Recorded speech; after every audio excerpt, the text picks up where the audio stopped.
The young woman slammed back against the tree, her breath tearing out of her chest as the mountain man dropped to one knee in front of her. His hand reached toward the torn fabric at her thigh, fast enough to look wrong, close enough to make her panic.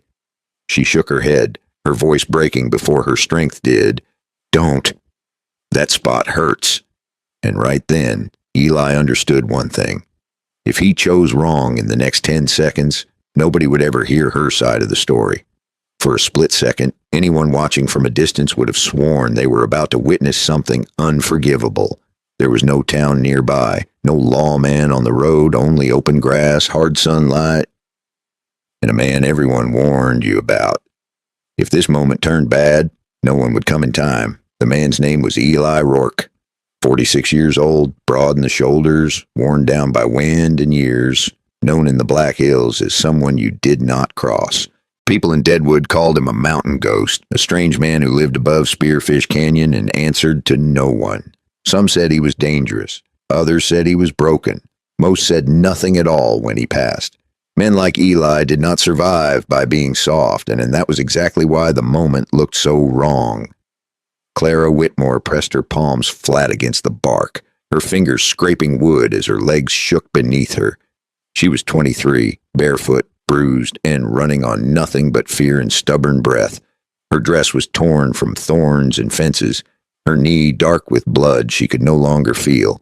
She had been running since sunrise, and now there was nowhere left to go. When she saw Eli step out of the tall grass minutes earlier, she thought fate had finally closed its fist. Eli froze the instant her words landed. He pulled his hand back, lifted it where she could see it, and turned his face away from her bare skin. "Ma'am," he said quietly, his voice steady and low, "I'm not here to hurt you." He shrugged out of his coat, placed it over her lap without touching her, and tore a strip from his own sleeve instead. Only then did he glance at her again. Slow and careful, asking permission without words. The misunderstanding cracked, but the danger stayed right where it was, far off across the field. Dust lifted into the air, thin at first, then thicker. Clara saw it and went pale, her breath catching in her throat. "He's coming," she whispered, like saying it softer might make it less true. Eli followed her gaze, his jaw setting as he listened to the faint rhythm of hooves. Out here, sound carried, and men who rode hard rarely came with good intentions. He worked quickly, wrapping the cloth firm but gentle, his hands rough from years of labor yet controlled. He did not ask her name, not yet, because questions could wait and pain could not. When he finished it, he leaned back, giving her space, giving her dignity. "If you stay in this field," he said, calm but direct, "whoever's chasing you will catch you." There was no drama in his tone, only fact. Clara swallowed, her voice shaking as she forced the truth out.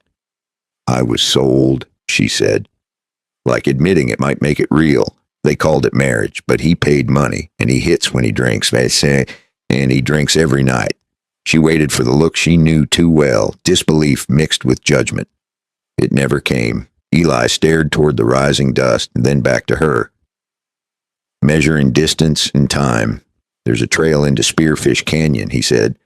"Most folks don't know it exists. If you can stand, I'll get you there. I won't promise easy, and I won't promise safe, but I won't hand you back." That was as close to a vow as men like Eli ever made. She hesitated, because trusting strangers had already cost her everything once. But the sound of hooves grew louder, and the open field offered no mercy. She nodded. Once, sharp and final. Eli turned his back so she could pull the coat tighter, a small act that mattered more than words.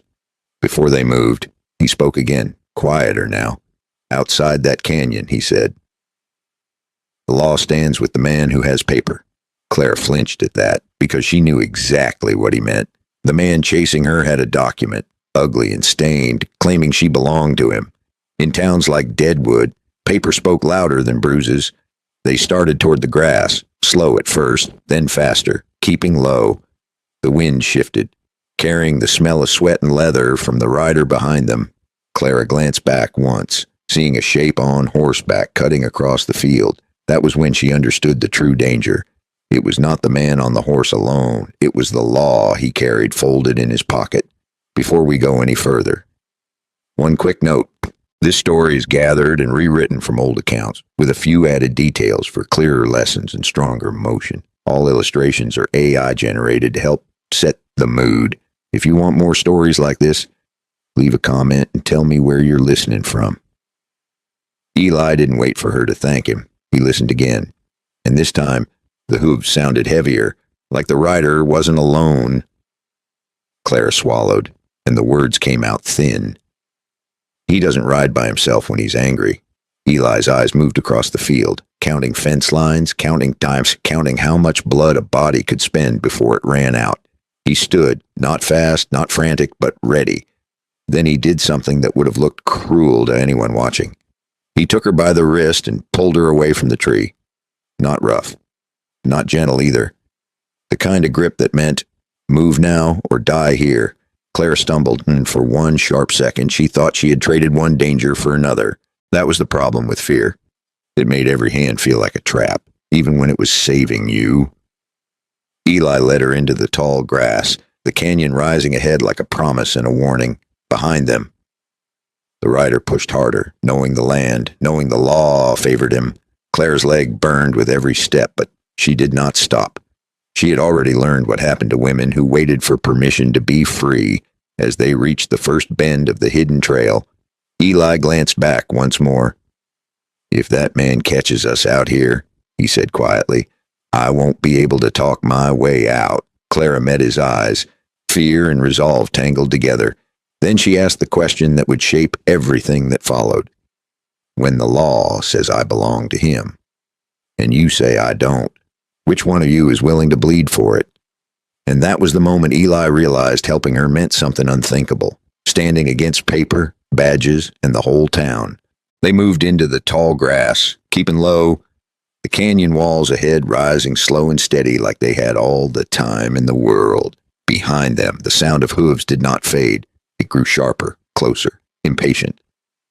Eli did not look back again. Men who rode that way believed the land owed them obedience. The trail into Spearfish Canyon was narrow, more memory than path. Eli had walked it for years, long before people started calling him names. He knew where the ground dipped, where loose stone waited to twist an ankle, where the wind shifted just enough to carry sound away. Clara followed the way injured people do, focused only on the next step, then the next breath. Pain was there, but fear kept it quiet. Once they reached the shade of the canyon walls, the air cooled just enough to let her think again. Eli slowed, not stopping, just easing the pace so she would not fall.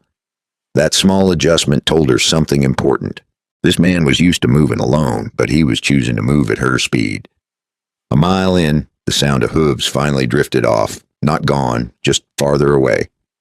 The rider had lost the straight line advantage. Clara leaned against a rock, her hands shaking now that she was no longer running for her life. Eli kept watch, eyes scanning the rim above them, listening to more than just sound. Out here, silence could lie. You should know something about him, the kind of thing towns never bothered to ask. Eli Rourke had not always lived in the canyon. He once worked cattle south of Deadwood, long days, fair pay, no trouble. Later, he guided freight and men through bad weather, through places maps lied about. He did not drink much, did not gamble, and never talked more than he had to. That alone made people uneasy. The trouble came when something went wrong that could not be undone. A deal turned sour, a man disappeared, and blame needed a place to land. Eli had been there, and that was enough. No proof stuck, but suspicion did, and suspicion is cheaper than truth. So he took to the hills, where rumors had a harder time climbing. Clara did not know all of that yet. What she knew was this: he had turned his back when he could have taken advantage. He had used his own sleeve to bind her wound, and he was risking trouble by not handing her back. She broke the silence first, her voice low. "I heard about you once," she said. Eli glanced at her, not curious, just cautious. "They said you helped a family during a storm," she continued, then disappeared. Eli gave a small shrug. "Storms don't care who you are," he said. That was all. They rested only long enough for her breathing to steady. Eli knew better than to linger. Men with paper and pride did not quit easily. He pointed farther up the canyon, There's a shelf ahead, he said, where we can see without being seen. After that, we decide what comes next. As they walked, Clara finally said the thing that had been weighing on her chest. He has a document, she said. Says I'm his wife, bought and paid for. The words tasted bitter, like she was handing over something alive. Eli nodded once. I figured as much, he said. Paper like that travels faster than truth in Deadwood. She asked the question she had been avoiding. Will they come after you for this? Eli did not answer right away. He waited until they reached the shelf, until he could see the open land behind them. Then he spoke. They already don't like me, he said. This just gives them a reason. From that height, Clara could see the field where they had first met, small and harmless now. She could also see the road that led toward Deadwood, where the law lived when it felt like it. Eli followed her gaze. If we go straight to town, he said, they'll listen to the paper before they listen to you. If we hide, they'll hunt. Neither choice was good. Both were honest. That was when Clara understood something else. Eli was not fearless. He was careful. Fearless men died young. Careful men learned when to stand. They moved again, higher now, where the canyon narrowed and the sun touched only the tops of stone. Clara's legs slowed her, but she did not complain. Every step forward felt like stealing something back. Her name, her choice, her body. Below them, far off, a lone rider stopped and circled, searching. Eli watched him through a gap in the rock. That'll be Silas, he said quietly. Clara stiffened at the name. She had not spoken it yet, but hearing it confirmed her fear. He won't stop, she said. Eli nodded. Men like that never do. As the afternoon wore on, Eli made a decision. We'll go to Deadwood, he said. Not today, but soon. There's someone there who still remembers how things are supposed to work, and up in these hills. There was one man Eli trusted to read the land better than any badge ever could. Clara did not ask who. For the first time in a long while, she did not need every answer at once. They made camp as the sun dipped low, hidden from the road, safe for one night.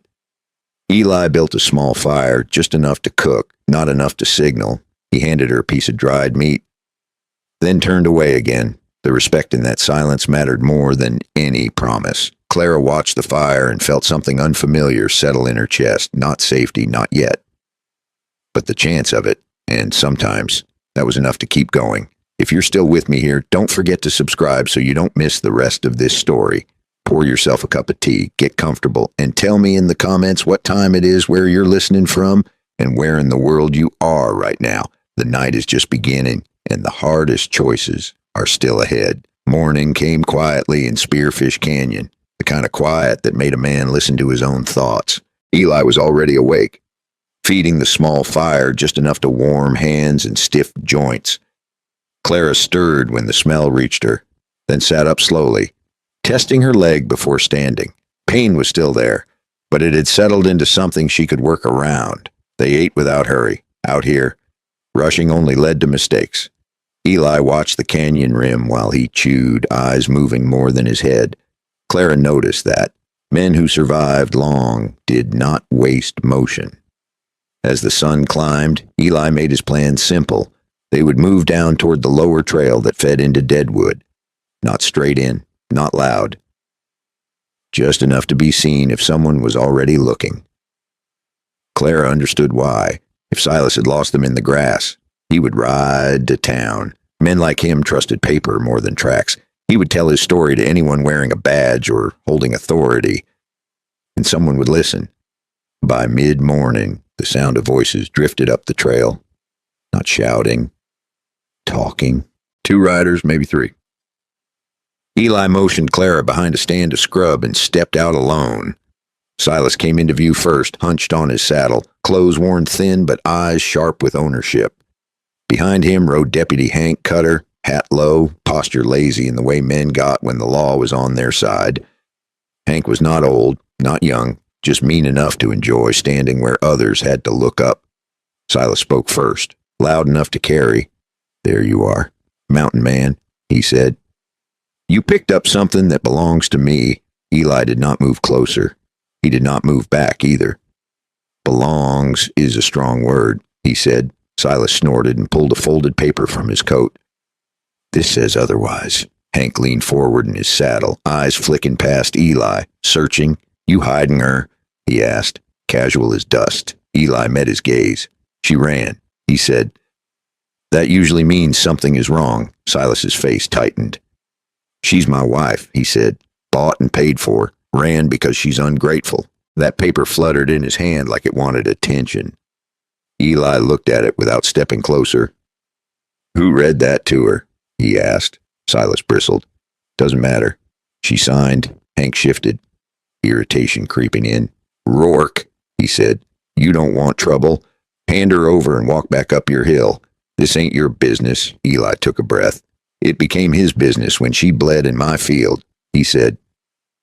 That was the wrong answer. Hank slid down from his horse, boots hitting dirt with a soft thud. He stepped closer, hand loose near his belt. You assaulted an officer yesterday. He said, that's a problem. Eli smiled. Just barely.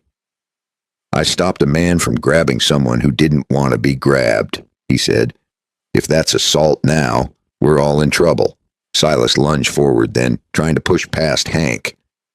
Eli moved faster. He caught Silas's wrist, twisted once, clean and controlled, and the old man yelped as the paper fell into the dirt. Eli let go immediately and stepped back. Hank reacted out of pride more than sense. He swung. Eli blocked and shoved him off balance, sending him stumbling into the brush. It was quick. No show, no rage. Silas scrambled back, shouting about murder and theft and mountain savages. Hank straightened, face red, hat crooked. That's enough, he said. You just made this official. Eli raised his hands, palms open. You came looking for trouble, he said. Looks like you found it. Hank pointed toward the trail. You're coming with us, he said.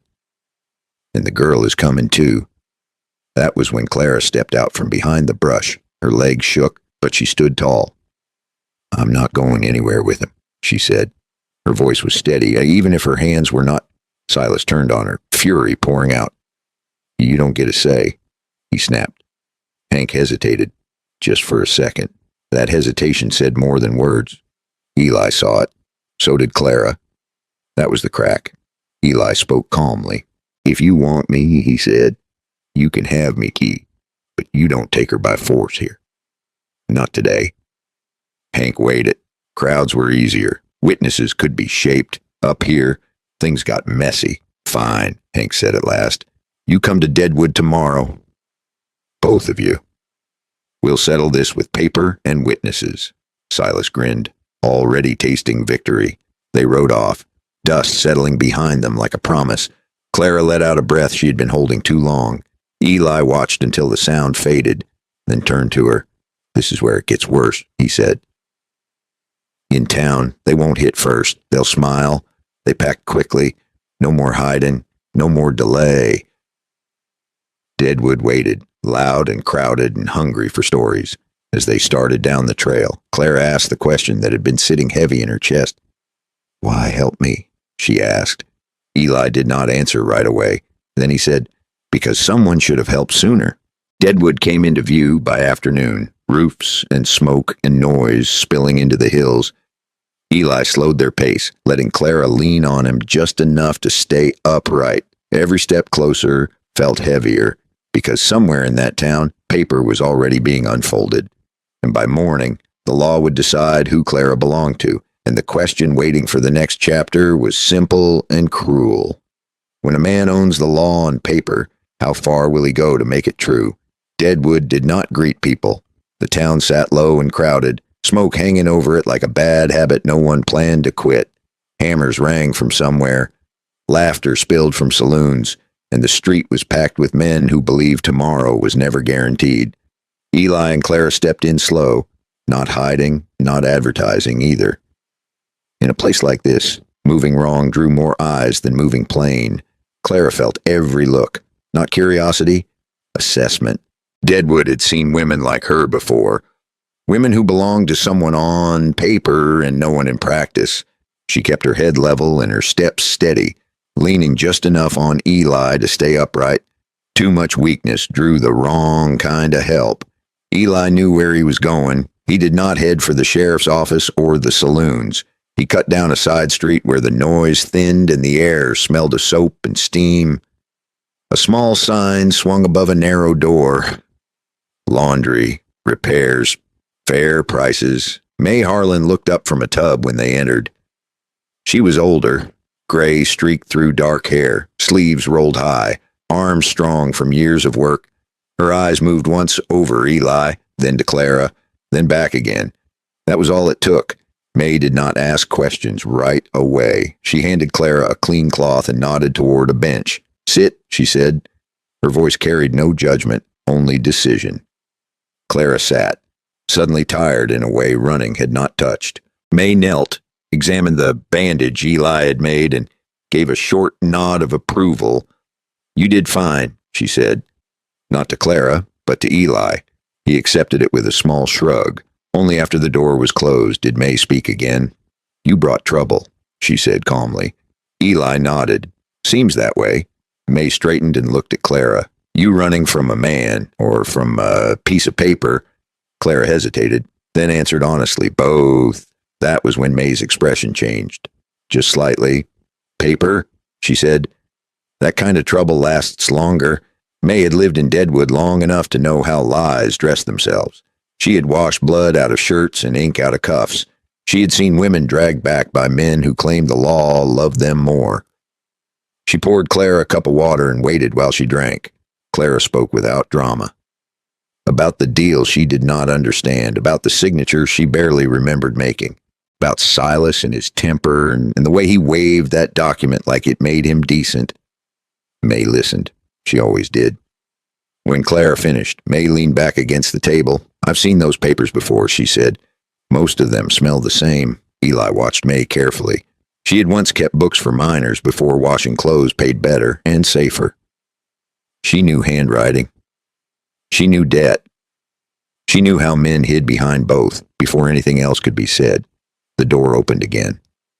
Noise from the street rushed in with two shapes, Deputy Hank Cutter and Sheriff Tom Daly. The room tightened, not fear, pressure. Daly was older, heavy around the middle, eyes tired in a way that suggested compromise. Easy. Hank stood half a step behind him, confident now that walls and witnesses were nearby. Daly spoke first. "Rourke," he said, "didn't expect to see you in town." Eli met his gaze. "Didn't expect to stay long." Daly glanced at Clara, then at May. "We got a report," he said, "about a disturbance on the trail." Hank crossed his arms. May wiped her hand slowly. "This is my place," she said, "and no one's disturbing anything." Daly held up a hand. "Easy, May. We just want to clear things up." Hank shifted his weight, impatient. Silas pushed in behind them, his face flushed with effort and entitlement. "There she is," he said. "That's my wife." Clara stiffened, but she did not step back. May stepped forward instead. "That's so," she said. "Since when?" Silas waved the paper again. "Since I paid," he snapped. May looked at it, then looked at Daly. "You read that thing?" she asked. Daly hesitated. "Not closely." May nodded, like she expected that answer. "Clara belongs nowhere she doesn't choose," she said. Silas laughed, sharp and ugly. "That ain't how the law works." Eli spoke then, calm as ever. "Who witnessed that signature?" he asked. Silas bristled. "Doesn't matter." May's eyes narrowed. "It matters," she said. "If it's fake." That word landed heavy. Hank straightened. "Watch yourself." May did not flinch. "I've seen real signatures, and I've seen scared ones," she said. "This looks like neither." Daly cleared his throat. "Enough," he said. "This gets settled properly. Tomorrow morning." At the office, after they left, the room stayed quiet a little too long. May didn't move first, and May always moved first. She walked to the window and lifted the curtain just enough to see the street. Two men were already across the way, pretending to talk, pretending not to watch. May let the curtain drop. "That paper's only half the danger," she said. "The other half is the men who profit from it." Clara's mouth went dry. Eli kept his voice low. "If Hank's tied to this, he'll try to bury it before morning." May nodded once. "Then we don't give him the night to do it." Clara looked from May to Eli. And for the first time, she understood what tomorrow really meant. It wasn't a hearing. It was a fight, just with cleaner hands and dirtier smiles. Silas smiled. Paper always won in his experience. Hank leaned close to Eli as they turned to leave. Tomorrow, he said softly, you answer for yesterday. When the door closed, the room let out a breath. Clara's hands shook now that she could afford to feel it.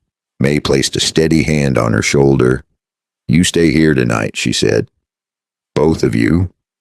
Eli hesitated. May met his eyes. I don't sell people, she said, and I don't hand them back. Outside. Deadwood kept breathing. Inside, a plan began to form. Because somewhere in Silas's pocket was a piece of paper that decided Clara's fate. And somewhere else in town, there might be proof it was never real. And that raised the question no one wanted to answer yet. What happens when paper starts to lie, and the people who wrote it get scared? Night settled over Deadwood the way it always did. Loud on the surface and quiet underneath. Music spilled from saloons, boots thudded on boards, and somewhere a man laughed like he had already won. Inside May Harlan's shop, the air smelled of soap and warm cloth, and plans moved carefully. May locked the front door and pulled the curtain halfway, not to hide, just to slow, curious eyes. Eli sat near the back, hat low, listening more than watching. Clara stood by the table, steady now, the kind of steady that comes when fear turns into resolve. May laid the paper out flat, smoothing it with practiced hands. This kind of document had passed through her life too many times. Debt notes dressed up as promises, signatures forced in rooms without witnesses, ink used like a club. She did not rush. She never did when truth mattered. She compared the lines, the pressure, the small habits people could not fake under stress. Then she looked up at Clara. You signed something, she said, but not this. Clara felt the weight lift just a little. She remembered the night, the dim light, the man talking fast, the pen pushed into her hand. She remembered signing because saying no felt dangerous. She did not remember this shape of her name. Eli leaned forward. Who else would know? He asked. May nodded. A printer on Main, she said. Old fellow, sharp eyes, hates being cheated, and a clerk who keeps copies for men who think memory is enough. They did not go together. That would draw notice. May sent a boy she trusted to the printer. Eli took the back streets to find the clerk. Clara stayed put, heart steadying with purpose. Deadwood was good at hiding truths, but it was also bad at keeping secrets. By midnight, May had enough. The signature was wrong. The witness mark had been lifted from another paper.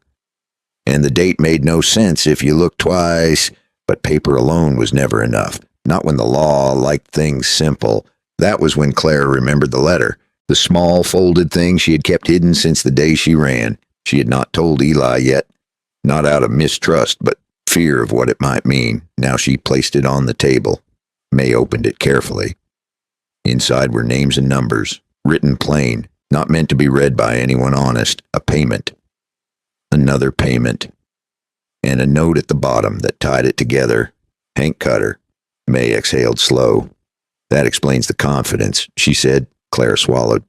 He kept asking about it. She said, tore my things apart looking for it. Said it didn't matter, but his eyes said it did. Eli closed his hand around the edge of the table. That letter turned a bad deal into a dangerous one. If it came out, Hank would fall with Silas, and men like Hank did not fall quietly. Morning came too soon. The sheriff's office filled early, boots scraping, voices low. Silas arrived smiling, clean shirt, paper ready. Hank stood near the wall, arms folded, watching everything. Eli came in with Clara and May, calm and unhurried.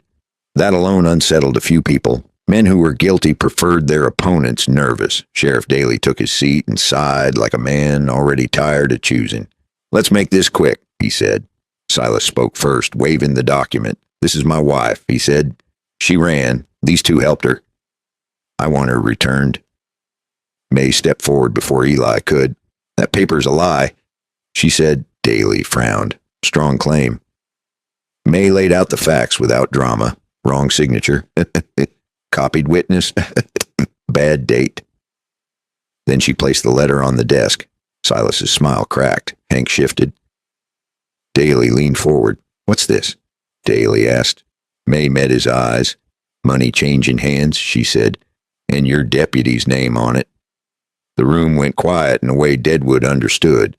Silas backed away a step without thinking. Hank straightened, face hard. That's nothing, Hank said. Just talk. Eli spoke then, steady as ever. If it's nothing, he said, then it won't mind being read aloud. Daly hesitated. He did not like storms, but he liked scandals less. Read it, he said. May did. Each name landed heavier than the last. Each number cut deeper. When she finished, the room buzzed with low voices. Silas tried to speak, then stopped. The paper in his hand meant nothing now. Hank stepped forward, eyes on Daly. You going to let laundry women run this town? He asked. Daly stood. No, he said, but I won't let it rot either. He turned to Hank. Turn in your badge. Hank laughed, sharp and loud. You don't have that authority. Daly met his stare. I do today. The deputies moved. Hank did not go quietly, but he went. Silas tried to slip out. Eli blocked him with one step. Sit, Eli said. Silas sat. By noon, the story was everywhere. A woman was sold. The law blinked. Claire stood outside May's shop later. Sunlight warm on her face. For the first time, no one grabbed her arm. No one told her where to stand. Eli joined her. This isn't over, he said. Men who lose like this look for corners. Clara nodded. She had learned that lesson early, across town. Hank Cutter watched from a doorway, eyes cold, future narrowing. He had lost his badge. He had not lost his anger. And that left one question hanging in the heat. What does a man do next when the paper fails him and the town is watching? The town pretended to settle after noon, but Deadwood never truly rested. By the time the sun leaned west, the talk had spread from the sheriff's office to every boardwalk and back room. A paper had lied. A deputy had fallen, and a woman had slipped through fingers that thought they owned her. Clara felt the shift before anyone said it out loud. People did not stare the same way. Some nodded. Some looked away. A few watched too closely. Freedom, she learned fast, came with its own kind of danger. May kept her busy, folding clean shirts, steady work for steady nerves. Eli stayed near the door, not guarding, just present. Men who meant trouble often waited for moments when no one looked ready. Sheriff Daly sent word before evening, not an order, an invitation. He wanted Eli to come by the office alone. May frowned when Eli told her. That kind of request rarely came clean. Eli understood. He also knew avoiding it would only feed the wrong stories. He went. Daly sat behind his desk like a man who had aged a year in one morning. He did not offer a seat. He did not raise his voice. You stirred things up. Rourke, he said. Eli nodded. It was not my goal. Daly rubbed his face. Hank is gone, he said. But that does not mean the town is suddenly better. Men who lose power do not walk away grateful. Eli said nothing. Daly continued. Elias is being watched. He said, not charged. Watched. That is the best I can do today. Eli leaned forward just enough. And the girl. Daly sighed. She is free, he said. On paper and off it. For now. That last part hung heavy. Daly stood. If trouble comes, he said, it will not come through my door first. It will come through yours. Eli left without argument. Outside, the street had taken on that late-day restlessness, men drifting, plans forming. He headed back toward May's shop. He did not make it there. 2 blocks down, a bottle shattered against the boardwalk near his feet. No one laughed. No one claimed it. Eli kept walking, steady pace, eyes forward. Men who wanted a reaction rarely deserved one. At the corner. He saw Clara standing by the shop door. May beside her. Both had seen it. Both understood. That night, they did not light a lamp. May spoke low. Hank has friends, she said. And Silas has nothing left but spite. Those are the worst kind. Clara listened. Hands stilling on the cloth she folded. She was not shaking anymore. Fear had burned down into something harder. Eli made his decision before he spoke it. "We leave town at first light," he said. "Just for a bit, up the canyon." May studied him. "Running looks bad," she said. Eli met her gaze, and "Staying looks worse." Clara nodded. She did not want to sleep another night with eyes on her back. They packed light. May pressed food into their hands. No speeches, no promises, just a look that said, "Come back breathing." They slipped out before sunrise. Deadwood still yawning, streets quiet but never empty. At the edge of town, a figure leaned against a post. Hank Cutter. No badge, no smile, just eyes that had decided something. Eli stopped. Clara felt it beside him. Hank straightened. "You think you won," Hank said. Eli answered evenly. "I think you lost." Hank stepped closer. "You made me small," he said. "Men do not forgive that." Eli did not move. He did not threaten. He simply waited. Silas appeared behind Hank, thinner now, anger carrying him upright. "That paper was my life," he said. "You took it." Clara stepped forward then. Her voice was calm. "You never had me," she said. Silas laughed, but it cracked halfway. Hank watched her with something colder than anger. "This town forgets fast," Hank said, "but it remembers blood." Eli spoke once. "If you touch her," he said, "there will be no paper left to hide behind, just dirt." Hank smiled. "Slow. We will see." They stepped aside and let them pass. That was worse than a threat. The canyon welcomed them back with cool air and quiet stone. By noon, Deadwood was out of sight, but not out of reach. They made camp near the shelf where Eli had once hidden alone. May had once mentioned a Lakota man who still traveled these ridges, a quiet friend who didn't talk much. Eli hadn't planned on needing him, but the hills had a way of deciding that for you. This time, it felt different.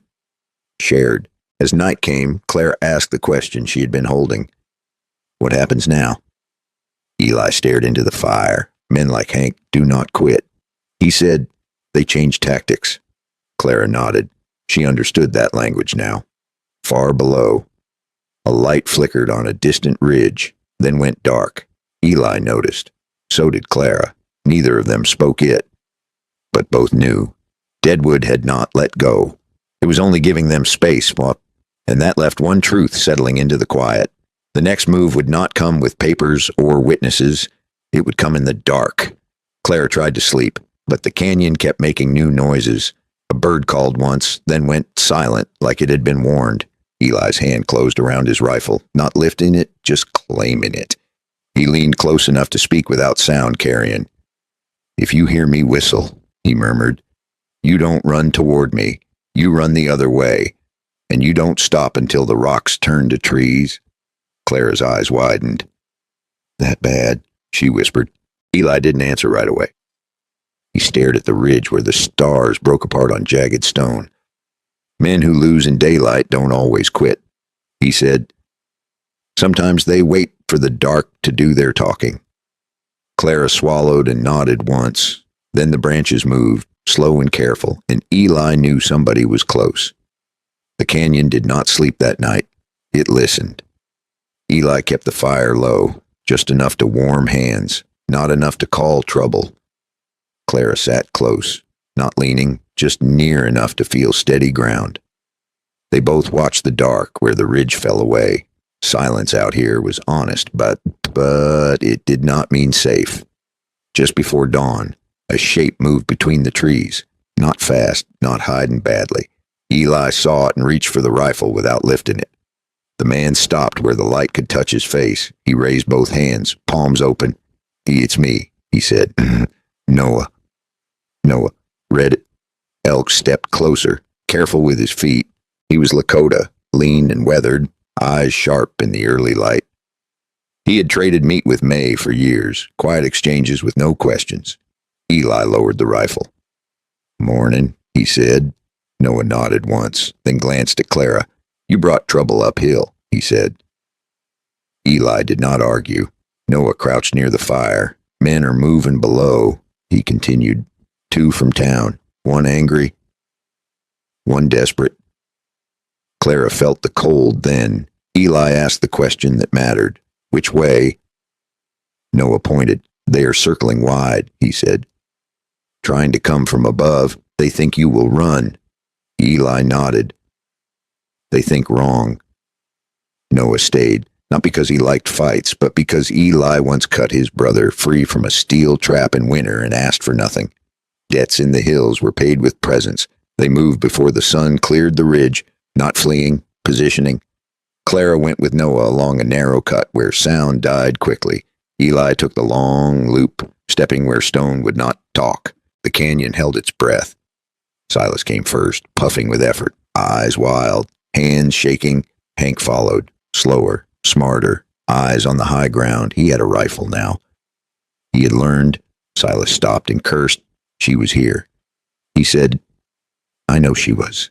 Hank scanned the rim. You lost your paper, he said. Does not mean you lost your claim. Not if you bring her back quiet. Silas grinned at that, teeth showing too much hope. A pebble fell. Just one. Hank looked up. Eli stepped out where he could be seen, hands open, no weapon raised. You should leave, Eli said. Silas shouted and rushed forward. Hank caught his arm. Not yet, he said. Hank spoke loud enough to carry. You think the town will side with you if this goes bad? Eli answered plain. I think the town will believe whoever's standing. That angered Hank more than fear would have. He fired. The shot went wide, meant to scare, not kill. Noah moved then, not fast. Certain. He came from the side, staff raised, and knocked the rifle from Hank's hands with a clean strike. The sound echoed like a bell. Silas froze. Hank turned, shock breaking into rage. Clara stepped into view, voice steady. It is over, she said. You do not own me. Silas lunged toward her. Eli crossed the distance and hit him once, hard enough to drop him, but not enough to end him. Silas stayed down, sobbing now, more broken than beaten. Hank backed away, hands up, calculating. This is a mistake, he said. You cannot win this. Noah spoke calmly. You already lost, he said. They bound Hank's hands and took his rifle. Not justice, containment. Eli did not gloat. He did not threaten. He looked at Hank and spoke the truth. We are going back to town, he said. All of us. The walk down felt longer than the climb. Silas limped. Hank stayed quiet. Noah walked last, watching for friends who did not come. Deadwood noticed them this time. People stopped. Doors opened. Whispers ran faster than feet. Sheriff Daly came out when he heard. He took one look at Hank's bound hands and sighed. You could have left, he said. Hank met his eyes. Not my way. Daly ordered the cells opened. Silas went in without a word. Hank did not. Daly stripped him of what mattered, his badge and his standing, then sent him out into the street with nothing but anger left. That was the kind of punishment that made a man dangerous. Clara stood in the street and waited for someone to tell her what to do. No one did. Daly cleared his throat. This ends today, he said. No paper. No deals. He looked at Eli. You leave town after this, he said. For a while, Eli nodded. Already planned. Noah turned to go. Eli stopped him with a nod of thanks. Noah returned it and disappeared into the crowd. Clara felt something loosen in her chest, not victory, relief. But as the sun dipped low, Eli watched the edges of town. Men like Hank had friends. Silas had nothing left but hatred. Eli spoke softly to Clara. This is not the end, he said. Just the quiet before it. And as the jail door closed behind them, one thought hung heavy in the air. If men were willing to climb a canyon to take her back, what would they do next when there were witnesses everywhere? Deadwood woke up that morning already tense, like a town that had heard bad news in its sleep but could not remember the details. Daly didn't keep Hank in a cell. He stripped him in front of the street and sent him out with nothing but anger left. Eli knew that meant one thing. The next trouble would be public, and it would be personal. Word had spread overnight, changed shape, grown teeth. Some said the jail got used again. Most of them were wrong, but Deadwood never let facts get in the way of a good rumor. Others said the woman had beaten the law. Most said nothing, but watched everything. By late morning, the street near the market filled the way it always did. Miners with dust still on their boot. Shopkeepers leaning in doorways. Men who smelled opportunity whenever trouble gathered a crowd. Deadwood liked a show, especially when it pretended to be justice. Clara walked beside Eli, not behind him. That was a choice. People noticed. May watched from her doorway, arms crossed, eyes sharp. She did not smile. She'd seen too many endings go wrong at the last step. Sheriff Daly stood near the steps of the office, hat low, face set in that careful way of a man who knew this moment would follow him for years. Two deputies stood nearby, hands visible, alert. Then Silas appeared. He'd cleaned himself up again, fresh shirt, hair combed, anger tucked in behind his eyes. He moved like a man who believed humiliation was temporary. Hank was not with him. That absence spoke louder than presence. Silas raised his voice just enough. "There she is," he said. "My wife." The word cut through the street. People turned. Some frowned. Some nodded. A couple of men even muttered that paper was paper and business was business. That was Deadwood on its worst days. Folks calling cruelty practical just to keep their own hands clean. Clara heard it, and her face tightened, but she did not step back. Deadwood had heard that claim before. Clara didn't answer him. She did not need to. She stood still and let the moment stretch. Silas kept going. "I have papers," he said. "The law knows it." Daly shifted. May stepped forward before he could speak. "You had papers," she said. "They were lies." Silas laughed, sharp and loud. "Laundry women and mountain rats do not decide law." Eli stepped half a pace forward. "Neither do cowards hiding behind ink," he said. The crowd murmured. This was no longer quiet. Silas reached into his coat, not for a weapon, for another paper. He held it high. Daly frowned. "Where did you get that?" Silas smiled. "I kept copies." May shook her head. "You kept fakes." Silas snapped. "Read it." Daly took the paper. He read slower than Silas liked. That mattered.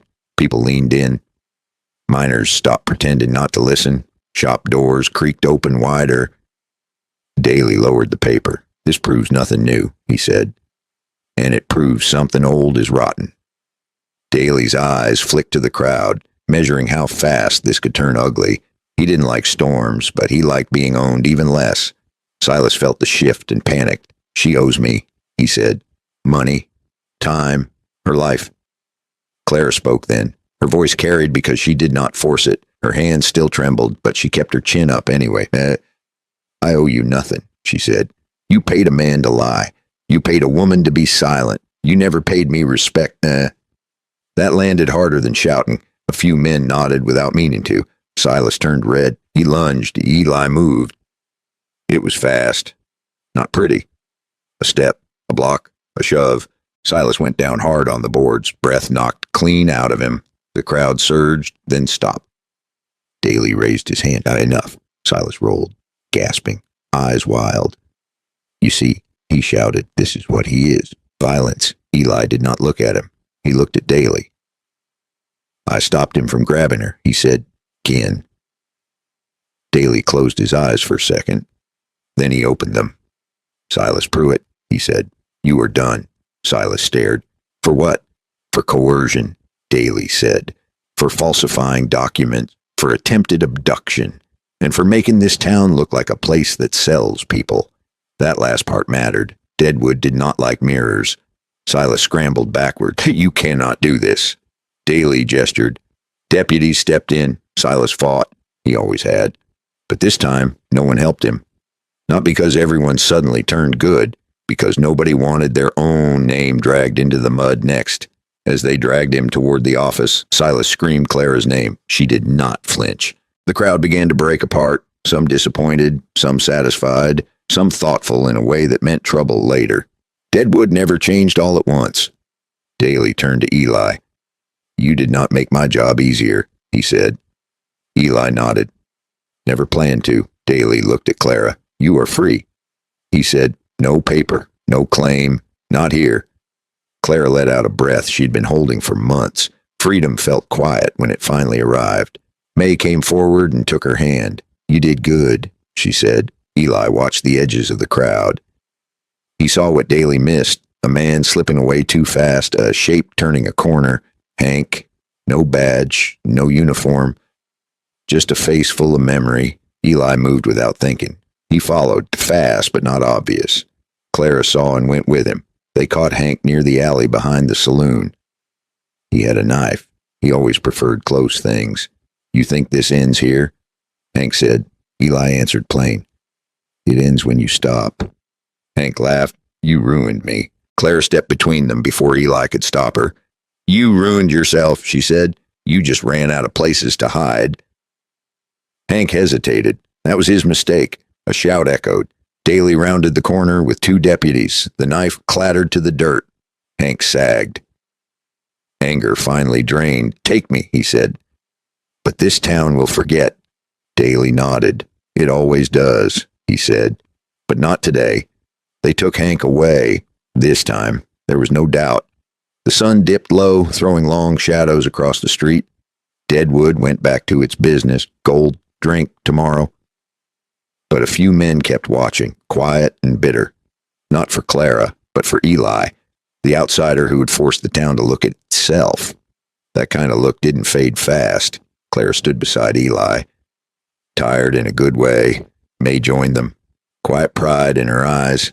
This is as clean as it gets, May said. Eli nodded. Clean enough. Clara looked up at him. What now?